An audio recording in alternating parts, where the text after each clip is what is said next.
Hello, welcome to another video by LSX Engines, Tuning, and Marine. In this video, I'm going to be installing the push rods on a 4.3 liter Mercruiser V6. And once the push rods are all installed, I'm going to be adjusting the valves. It's called valve lash. But since these are hydraulic lifters, they automatically compensate, so the adjustment's really not that hard to do. You just go follow a pattern and go from one cylinder to the next and tighten them up. I think it's 3/4 turn, but I'll verify that before I do it.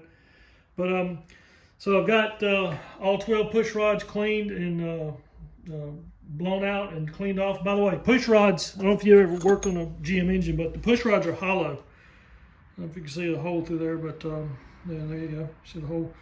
So these are hollow, and the oil, these lifters pump oil from down there. The hydraulic lifters pump oil up through these push rods up to the top. And so there's a hole right here. And this is called a rocker arm, and there's a hole right there.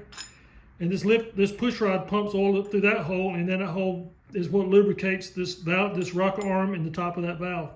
So that's how you lubricate the top of their engine. So that's something General Motors engine builders know for years. But in case you're new to this, I just want to let you know.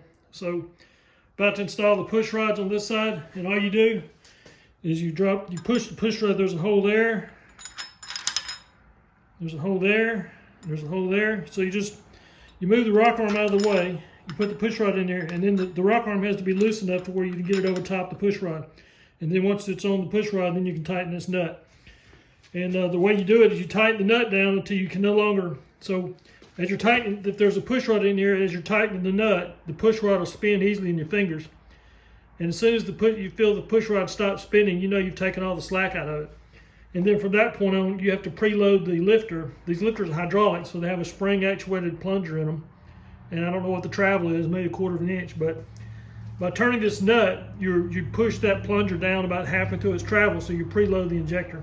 And then after when the engine runs and pumps up oil pressure into the engine, the oil pressure goes into the lifters and hydraulically takes up the slack, and it adjusts for the life of the engine. So once you adjust them the first time, you never have to adjust them again, provided your lifters don't fail. So that's what I'm about to do. I'm about to put 6 push rods in this side, and then I'll take this cover off over here, put those push rods in, and then I'll show you the procedure for the pattern on how you adjust the push rods, or adjust the rocker arms to take the slack out of the push rods. Okay, continue with the installation of push rods in this Mercruiser 4.3 V6. What I'm about to do is, or what I'm trying to do is get the engine at number 1 cylinder, top dead center for number 1 on the compression stroke. So here's your timing mark on your harmonic bouncer, and that's the mark. It's actually down there. There's your mark on your timing cover. And so as I rotate this line to match up with that mark, I could be at number 1 at top dead center on the firing stroke, or number 4. 4 is the opposite cylinder in this engine.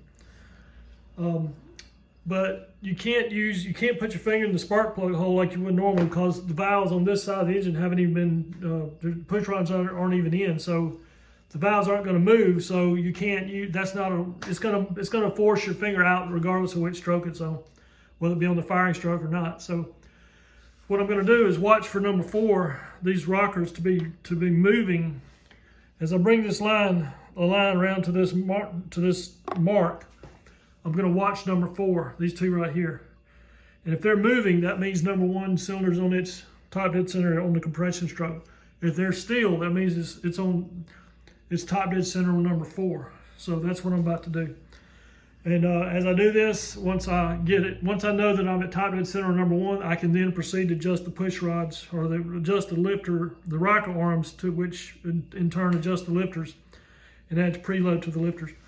And by the way, the preload is 1.5 turns from 0 lash, meaning, like right now, if I can't spin that. Let's see, I can't spin that one, can't spin that one, can't spin that one, can't spin that one, can't spin that. So I've got all these a little bit too tight. I've got to loosen them up to where I can spin those lifters with my fingers, or spin those push rods with my fingers.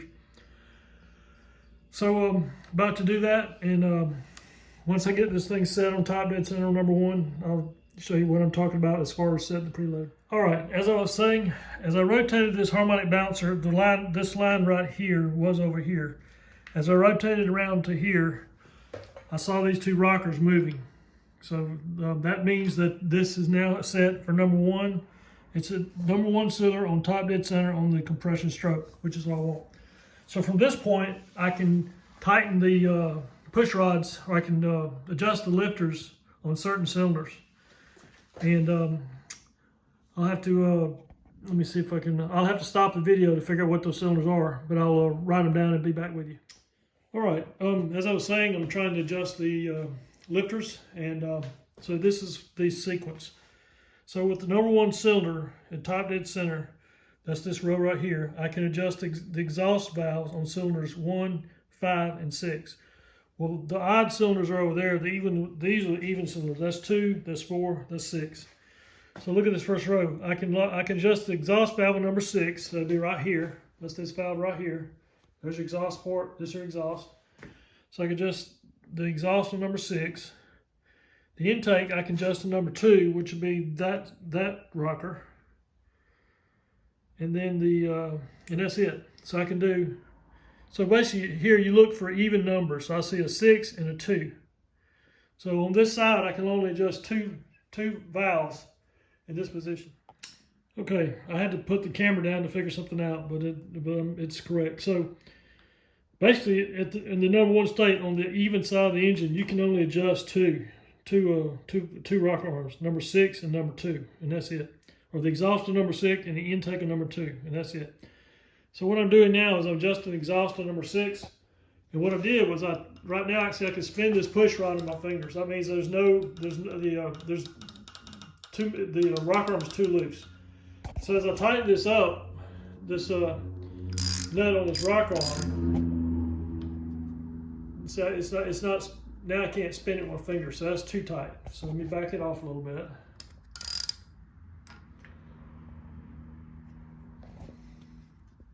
Okay, now I can spin it with my fingers. So it's pretty much at zero. That's called zero lash. Let me see if I tighten it up to just a little bit more. I'm trying to use 2 hands here. Yeah, okay, it's tight right there. I can't spin it anymore. All right, so that's zero lash, meaning all the play's taken out, but the lifter has not been preloaded. The lifter is not, you haven't pushed the plunger in on the lifter at all. Well, the instructions I said, from this point you turn 1.5 turns. That would put you down at 0.06 preload on the lifter. So watch what happens. So if I turn this 1 full turn, I'm supposed to turn it 1.5 turns total, but I'm going to turn it 1 full turn. So that's all the way around to here. That's 1 turn. Then a half turn will be up the top. Well, watch this. When I go to the top, that's as tight as it'll go. So I've tightened, there's no more, I'm hitting resistance big time. So what's happening is the nut is bottoming out on this stud. What that means is there's no adjusting these lifters. You just tighten this nut until it stops turning, and it's automatically adjusted the preload on these lifters. Must be the new way of doing things in the late 90s that GM did on these valves. In the old days, you would turn them, like I said, 1.5 turns, and but that wasn't the end of the travel. You could still go further if you wanted to. You just didn't. But you're putting the lifter in half its travel. So the bottom line is that you don't have to wait. You don't have to do this in any pattern. You just tighten them all as tight as it'll go, and then that's it. So that's what I'm about to do. I'm fixing to tighten all 6 of these and move over to this side and tighten all 6 of those, and I'm done. So that's an interesting development in this engine. So I'm going to do that, and then I'll get back with you if I find anything different. Okay, the valve rockers, or the lifter preload, has now been done. That turned out to be a lot easier than I thought. It turns out you just tighten all the nuts down as far as they'll go, and you're done. There was a clue that was the case because these nuts, all the nuts on top of the rocker arms, were not friction nuts. Normally when you have a nut that you tighten 1.5 turns and that preloads the lifter, the nut won't back off because it's a friction nut and it grips the stud pretty tight, so it won't spin on its own, or won't vibrate loose back off on its own. These nuts were not friction nuts, which should have been a clue to me that you just tighten them down as far as they'll go. So there was no adjustability in this valve train. That's the late 90s way of GM doing it. So you just tighten the nuts down on the rocker studs as far as they'll go, and the valves are adjusted. So the valves are now done. I put the valve covers back on both sides. And each of these bolts here are torqued down to 106 inch-pounds. So they're all back on, and the next step is to put the intake manifold on. So I'll be doing that, and that'll be another video. So thanks for watching the video on how to put in the valve train.